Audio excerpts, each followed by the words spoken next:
Hello, everyone. My name is Michelle Berber, and welcome to the Onward Education podcast, where we will be celebrating and also discussing some of the challenges associated with having a neurodiverse child. So, I am an IRT, or some of you may recognize the term special education teacher, but I am taking a sabbatical this year because I decided that I wanted to make a difference in a different way than the public education system would allow me to do. So here I am. I have had so much experience with children who are neurodiverse and have all these gifts to share with the world, but they think differently than we do, and it takes different strategies to effectively teach and parent them. So that is what this podcast is about. It's about celebrating our children and learning how to help them feel better heard, better understood, and helping you, the parent, feel more confident in your ability to intervene with your child every day. So let's get started. Hey everyone, Michelle Berber here. Thank you so much for taking a few minutes out of your very busy day to listen to the Onward Education podcast. It's my goal to provide you with bite-sized tips that you can implement right away to make your day-to-day life easier when you are interacting with your neurodiverse child. Today, we'll be continuing on our journey of discussing how to help your child succeed at home. And today's tip is incorporate structure into the really busy parts of your day. More specifically, we'll be focusing on the morning routine.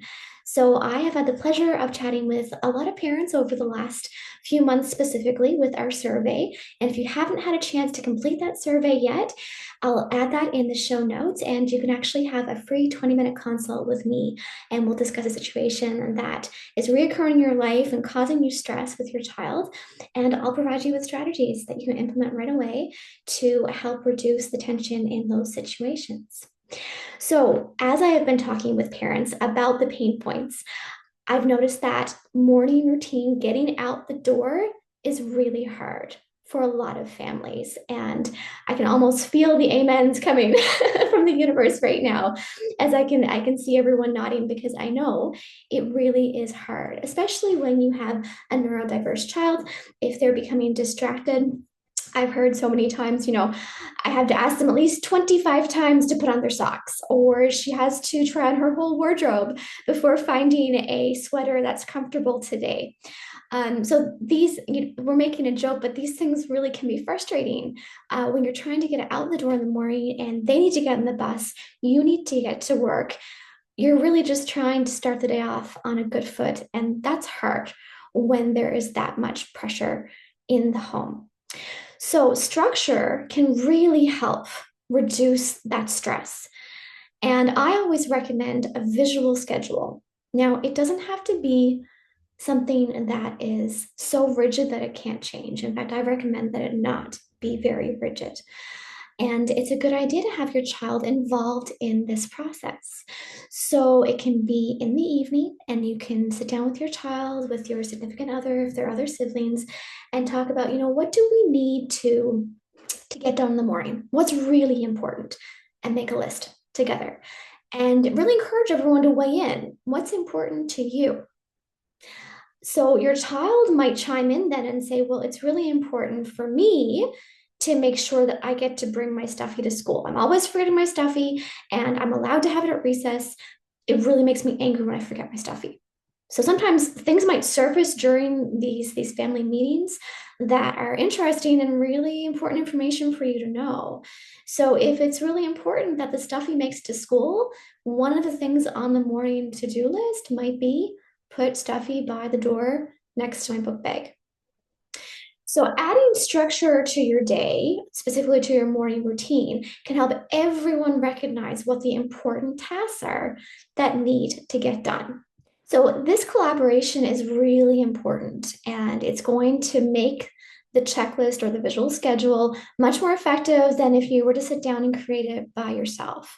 So it gives your child an opportunity to say what's important to them in the morning before they get out the door. It also gives you the opportunity as a parent to say what's important to you. So this is your opportunity as well to say, to let your child know, for example, one thing that's really important for me in the morning is that you use your big girl voice or your big boy voice when you are asking me questions. So if whining, for example, is something that really sets you off in the morning and it grates on your nerves and it makes it hard to get the rest of the things done, that might be the time to say, in the morning, I really need you to make an effort to use your big girl voice, your big boy voice, so that I can focus on what I need to do and I can quickly answer your question if you have one. So the collaborative approach allows for everyone to express their needs.